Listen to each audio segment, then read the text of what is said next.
한 주 동안 잘 지내셨나요? 전 어저께 무리를 좀 했더니 목이 조금 가고 컨디션이 조금 나빠졌습니다. 날씨가 확 따뜻해졌는데 또 후두염도 그렇고 감기가 되게 심하다고 하니까 건강을 잘 챙기시기를 바랍니다. 오늘은 저희 가족 소개를 한번 하고 시작을 하겠습니다. 사진 한번 띄워주시겠습니까? 제가 기르는 강아지인데요. 이제 작은 미니 비숑입니다. 이름이 아마 들으신 분도 있을 거예요. 남선이에요. 남선이. 2019년에 이제 입양을 결정하고 이제 아내랑 이름 정하다가 비숑인데 비로 시작한 게 뭐가 있을까? 그러다 제가 운전 중이었는데 비 내리는 호남선 이렇게 불렀단 말이에요. 그때 아내가 그거에 꽂혀가지고 그럼 남선이로 하자. 그렇게 해서 그때부터 남선이가 되었습니다. 얘가 평소에는 굉장히 조용해요. 잠잠한데 가끔 굉장히 흥분할 때가 있었습니다. 그때가 언제냐면 산책을 나갔을 때, 다른 강아지를 봤을 때, 목에 목줄이 메어져 있을 때 다른 강아지 친구들을 만나면 그때 갑자기 굉장히 흥분을 하더라고요. 막 줄을 세게 당기고 때로 짖기도 하고 막 으르렁거리기도 했어요. 가끔은 차를 타고 가다가 다른 친구를 볼 때도 이렇게 짖더라고요. 처음에는 얘가 작은 강아지한테만 그런 줄 알고 좀 만만하니까 그런가 보다 했다가 좀 되게 큰 리트리버라든지 되게 큰 강아지들이 있잖아요. 그 친구들한테도 막 달려갈 듯이 막 짖고 막 물려고까지 막 다가가려고 하니까 걱정이 돼서는 얘가 좀 아픈가? 문제가 있나 싶어가지고 병원도 갔는데 정상이래요. 그래서 걱정을 했는데 이런 걱정이 곧 사라지게 된 일이 있었습니다. 이제 강아지 놀이터 운동장이 있어서 함께 간 적이 있는데 갔더니 어땠을까요? 얘가 막 뛰어가서 짖고 그랬을까요? 뭐 조용해도 그렇게 조용할 수가 없었습니다. 이게 짖을 줄 알았거든요. 그런데 가서 잘 어울리고 놀긴 했는데 막 달려가서 짖거나 막 으르렁거리지 않았던 것이죠. 가만히 와서 집에 생각을 해보니까 이게 그제서야 왜 그런 줄 알게 된 것이었습니다. 그러니까 산책할 때나 차를 탈 때만 막 짖는다 그랬잖아요. 이 녀석이 저랑 함께 있을 때만 그렇게 막 나대는 거였습니다. 그래서 그걸 알고는 얘가 좀 귀엽다 할까 싶기도 하다가는 또 이 작은 강아지가 주인을 잘 의지하고 있구나 그런 생각도 들었습니다.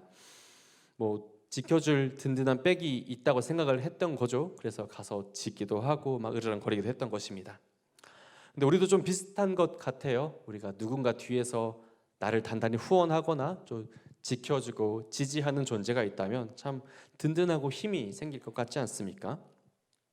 오늘 말씀으로 우리가 돌아와서 한번 살펴보면 이제 말씀 속에서는 이스라엘과 블레셋이 등장을 하는데 이 상황이 사실 이스라엘의 입장에서는 굉장히 답답했던 그런 모습이었습니다.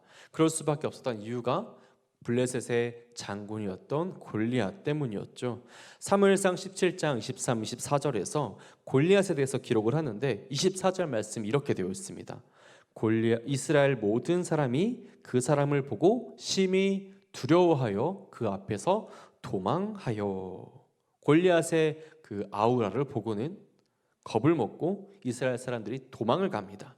여러분, 여기 나왔던 이 이스라엘 사람들은 사실 이스라엘을 지키기 위해서, 이스라엘의 독립과 회복을 위해서 목숨을 걸고 나온 사람들이잖아요. 이스라엘 승리를 위해서 나온 사람들이 무기를 버리고 도망을 갑니다. 그 정도로 골리앗은 무서웠던 존재였어요. 사울 역시 골리앗을 보면서 이런 표현 죄송합니다만 꼴배기 싫었을 것입니다. 어떻게든 치워버리고 싶었을 거예요. 그래서 이제 사람들을 불러다가는 누구든지 골리앗과 싸워서 이긴다면 재물도 주고 공주와 결혼도 할 수 있고 또 세금도 면제하고 이런 혹할 만한 공약을 내걸죠. 그럼에도 솔직히 사실 그 정도면 누구 하나 혹해서 나설 법도 한데 나서지 않았습니다. 나가서 이길 확신이 없었기 때문이에요. 그리고 그 장면을 다윗이 본 거죠. 골리앗은 아주 좋은 배경을 가지고 있었던 사람입니다. 그는 어려서부터 용사였고 키도 6규빗으로 굉장히 컸다고 해요. 머리엔 노트구를 쓰고 또 비늘 갑옷을 입고 있었는데 갑옷의 무게가 5,000세겔이었다고 합니다. 이렇게 하니까 감이 잘 안 오시죠? 1세겔이 약 10g이었습니다. 그렇다면 5,000세겔은 몇 킬로일까요? 50kg. 맞아요. 갑옷만 50kg였던 옷을 입고 있었던 사람이었습니다. 이 정도는 돼야 나 블레셋 장군이야. 약간 이런 느낌이 나지 않습니까? 이스라엘을 바라보고 있는 골리앗은 정말 공포와 절망의 대상이었겠죠. 그런데 그 순간에 골리앗을 바라보는 사람이 또 있었습니다. 바로 블레셋 사람들이었어요. 바라만 봐도 미소가 나오죠. 아, 저 친구가 내 편이라니 너무 다행이야. 그런 마음이 들지 않겠습니까? 블레셋 사람들은 벌써 이스라엘 상대로 전쟁에서 이긴 것처럼 자신만만해 있었고, 이스라엘은 정말 죽은 듯이 가만히 있었습니다. 골리앗이 자기 편이라는 이유 때문이었기 때문이었죠. 블레셋 사람들에게도 골리앗은 큰 힘과 도움이 되었을 거예요. 지금 이스라엘과 블레셋의 싸움, 이 중심에 누가 있습니까? 골리앗이 있습니다. 이스라엘 백성들은 골리앗을 보면서 도대체 어떻게 해야 저 괴물을 꺾을 수 있을까라는 생각을 하면서 동시에 그를 바라보면서 우리에게도 저런 사람이, 우리에게도 저런 힘세고 강한 용사가 있었으면 좋겠다라는 생각을 했던 것이죠. 오늘날 사실 많은 세상의 사람들이 이 골리앗을 의지하고 또 골리앗을 소유하고 싶어 합니다. 그리고 무엇보다 내가 그런 존재가 되기를 원해요. 골리앗과 같은 아주 많은 힘과 명예가 내 것이 되었으면 좋겠다라고 생각을 하기도 합니다. 권력을 누리면서 수많은 돈을 가지고 편하게 살고 싶어라는 마음도 있어요. 하지만 이 말씀 속에 나오는 다윗은 이스라엘 사람들의 모든 생각과 상황을 완전히 뒤집어 버립니다. 다윗은 골리앗이 하나님의 군대와 또 이스라엘을 모욕하는 것을 참을 수 없었습니다. 듣다 못해서 본인이 나서서 저 블레셋 사람, 할례받지 않은 사람을 내가 죽이겠습니다 라고 사람들에게 말을 하죠. 그리고 사울 앞에 나가서 싸움을 자처합니다. 하지만 그곳에 있었던 모든 사람들이 다윗을 말립니다. 사실 당연하죠. 이 작은 아이가 무엇을 할 수 있겠는가? 사람의 생각으로는 싸움의 결과가 불보듯 뻔하지 않습니까? 정말 오죽했으면 누구든지 나가서 이기면 모든 걸 주겠다고 공약했던 사울마저 너는 소년이고 저 사람은 용사야 이러면서 다윗을 말렸겠습니까? 다윗의 형들조차 그곳에 와 있는 다윗을 보고는 어휴, 저 녀석이 전쟁이 궁금해서 좀 놀러 왔구나, 이런 마음으로, 어리석은 마음으로 다윗을 바라보았을 것입니다. 모두가 다윗이 골리앗의 상대가 되지 않을 거라 생각했어요. 하지만 결과는 어떻습니까? 우리는 이 싸움의 결과를 너무나도 잘 알고 있습니다. 다윗이 던진 물맷돌에 이 돌이 골리앗의 말을 강타했고 그대로 쓰러지죠. 순식간에 칼을 뽑아서 싸움에서 승리합니다. 그 순간 분위기가 완전히 바뀌게 되지 않습니까? 골리앗이 죽은 이 모습을 보고 블레셋 사람들이 모두 도망치고 이스라엘 군대는 그들을 쫓아서 전쟁에서 승리합니다. 여러분, 무엇이 다윗을 골리앗 앞에 나가게 하고 다윗이 골리앗과의 싸움에서 주저하지 않게 했을까요? 승리할 수 있는 비결이 무엇이었다 생각하십니까? 다윗이 바라보는 것이 달랐던 것이었습니다. 이스라엘과 블레셋, 그곳에 있는 모든 사람들은 골리앗만을 바라보면서 한쪽은 두려워하고 다른 한쪽은 의기양양해 있을 때 다윗은 골리앗이 아닌 살아계신 하나님을 바라보고 있었던 것이죠. 여러분, 하나님을 믿는다는 것은 하나님을 바라본다는 것입니다. 꼭 기억하십시오. 그리고 하나님을 바라보지 않는 세상 사람들에게 살아계신 하나님을 나타내는 것, 증거하는 것이 우리들 그리스도인들의 과제임을 꼭 기억하셨으면 좋겠습니다. 독일의 철학자가 있죠. 프리드리히 니체. 그가 했던 유명한 말 가운데 신은 죽었다라는 말이 있습니다. 한 번쯤은 들어보셨을 것 같아요. 그런데 혹시 그 뒤에 이어지는 말도 들어보셨습니까? 이렇게 되어 있습니다. 신은 죽었다 까지는 아는데 신은 죽어버렸다. 우리가 신을 죽인 것이다. 살인자 중 살인자인 우리는 이제 어디에서 위로를 얻을 것인가? 라고 니체가 쓴 책에 기록이 되어 있습니다. 니체는 과학이 발전하고 사람들의 사고가 발달되어 가면서, 그리고 동시에 부패하고 타락되어 가면서 이제 신의 존재에 대해서 의심하고 또 사유하지 않는 모습을 보고 신은 죽었다라고 말을 한 것이었습니다. 근데 오늘날 많은 사람들이 마치 하나님이 존재하지 않거나 정말 돌아가신 것처럼, 보고 계시지 않는 것처럼 살고 있기도 합니다. 하나님에 대해서 관심을 갖지도 않고 마치 안 계신 것처럼 나의 뜻대로 나의 능력을 의지하면서 사는 시대로 바뀌어가고 있는 것 같아요. 하나님은 하나님이 안 계신 것처럼 여기고 골리앗을 바라보며 사는 이 세상 사람들, 세대에게 다윗과 같이 하나님이 살아계심을 믿고 드러낼 사람을 찾고 계십니다. 그리고 그 사명이 모든 그리스도인들, 바로 우리들 새벽이슬 청년에게 주어졌음을 꼭 기억했으면 좋겠습니다.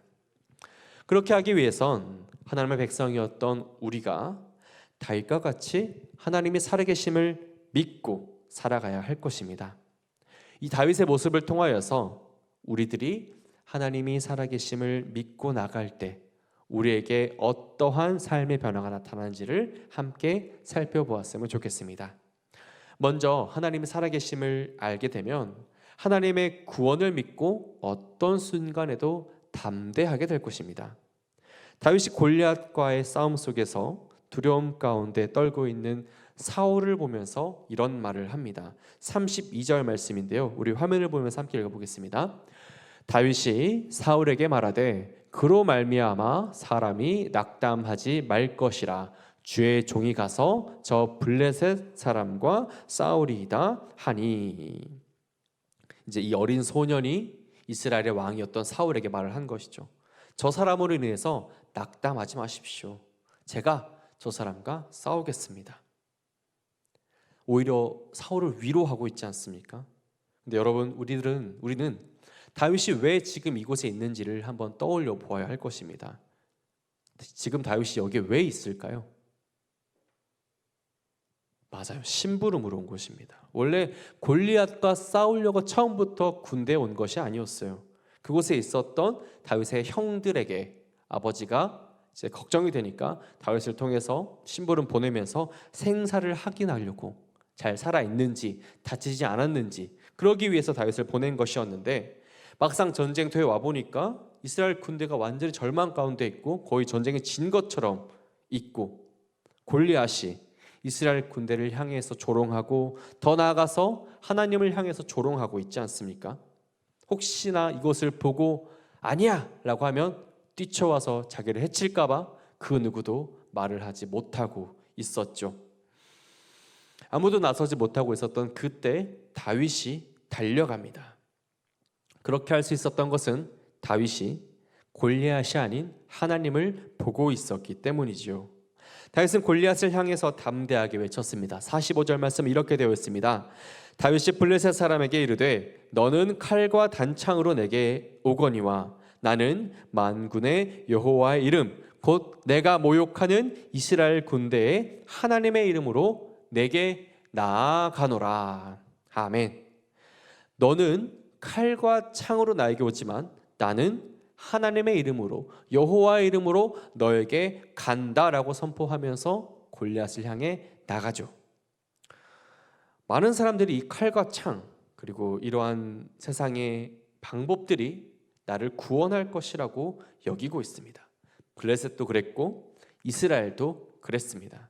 그러다 보니까 블레셋과 같은 군사력이 없는 이스라엘은, 골리앗이 없는 이스라엘은 그 앞에서 주저하고 낭망할 수밖에 없었어요. 하지만 다윗은 낙담하지 않죠. 이스라엘의 구원이, 전쟁의 승리가 사람에게, 능력에게, 방법에 있는 것이 아니라 여호와 하나님께 있음을 알았기 때문입니다. 다윗은 원래 양을 치는 목동이었어요. 그러다 보니까 양을 치다 보면 이제 사자나 곰과 같은 맹수가 이제 양을 해치려고 다가오겠죠. 하지만 다윗은 맹수를 피해서 도망하지 않고 하나님께서 이 어려움에서 자신을 건지실 것을 믿었습니다. 그렇게 담대하게 맹수들 앞에 섰죠. 그 믿음과 담대함이 골리앗과의 싸움에서도 그대로 이어졌던 것입니다. 다윗은 골리앗과 싸우기 전에 사울에게 한 번 더 담대하게 이렇게 말을 합니다. 37절 상반절 말씀입니다.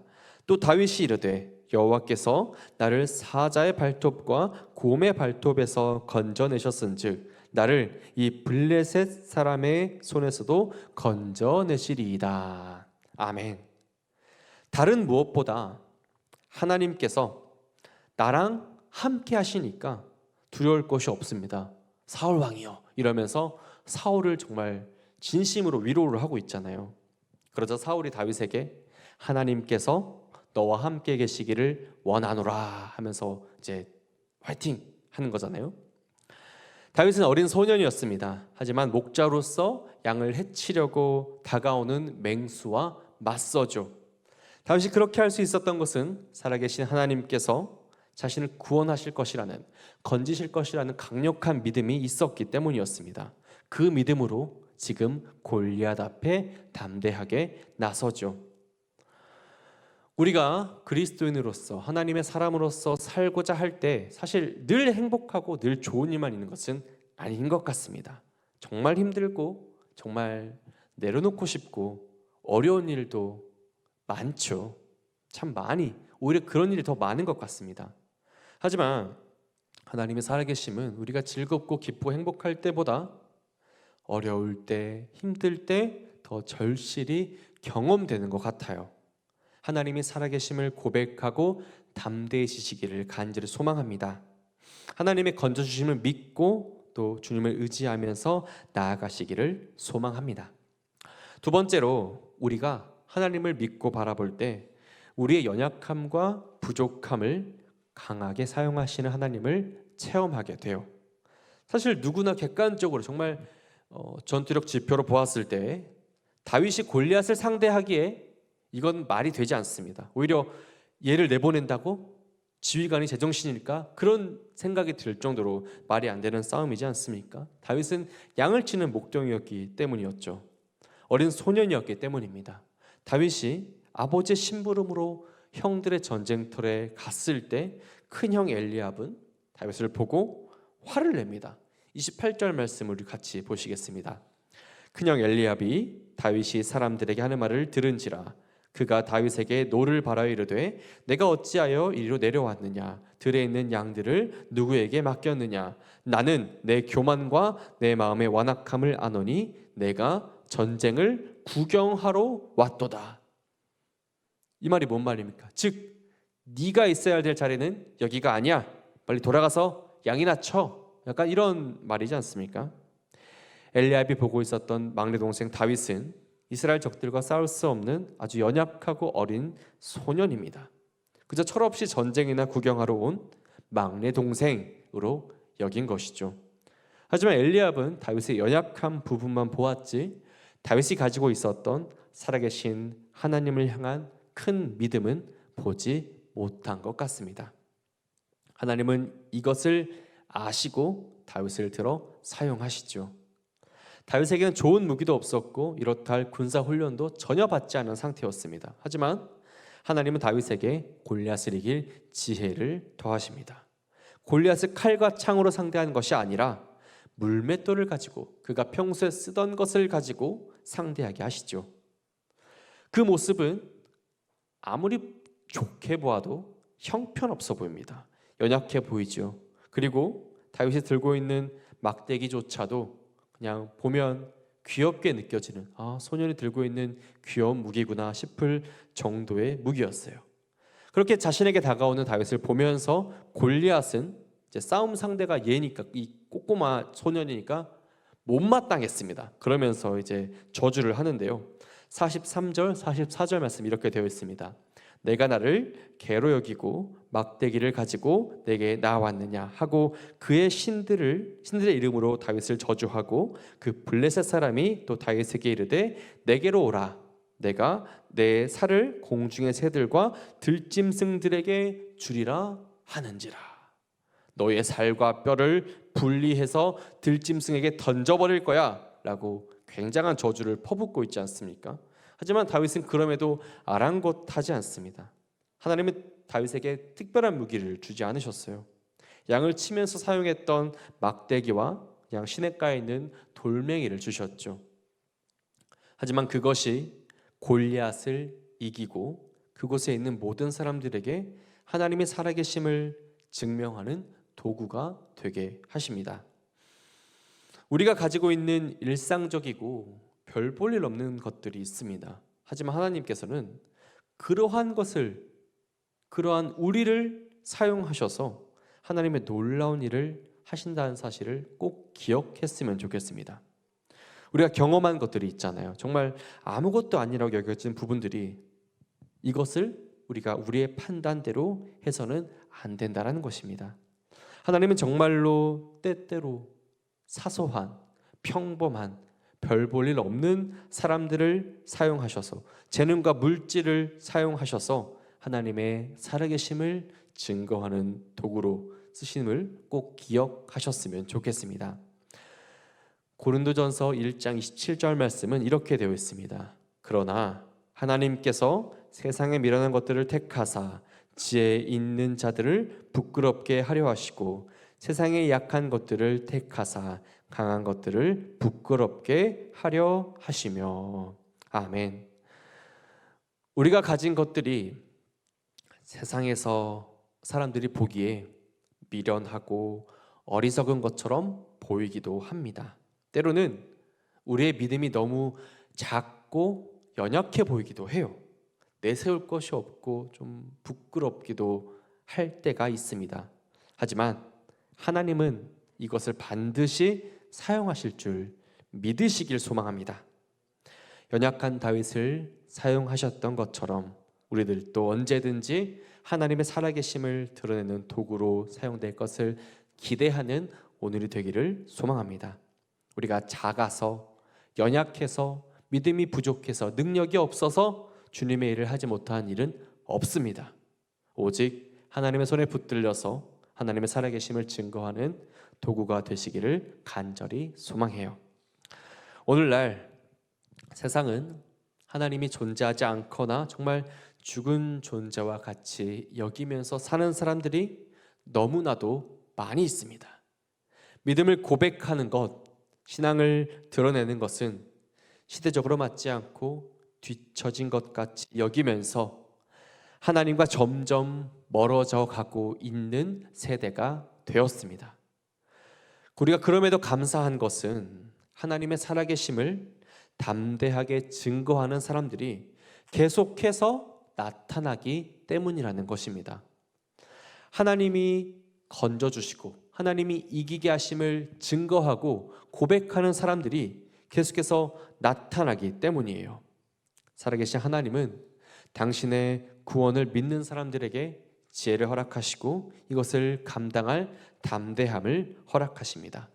우리가 때때로 살면서 골리앗을 만날 때가 있습니다. 이럴 때 위축되거나 뒤로 물러나지 마시기를 바랍니다. 우리에게 골리앗과 같은 세상적인 힘과 능력이 없어서 연약해 보일지 모르겠으나 살아계신 하나님께서 우리와 함께 하시기 때문에 누구보다 강함을 반드시 이기게 하심을 꼭 기억하십시오. 하나님은 우리와 함께 하십니다.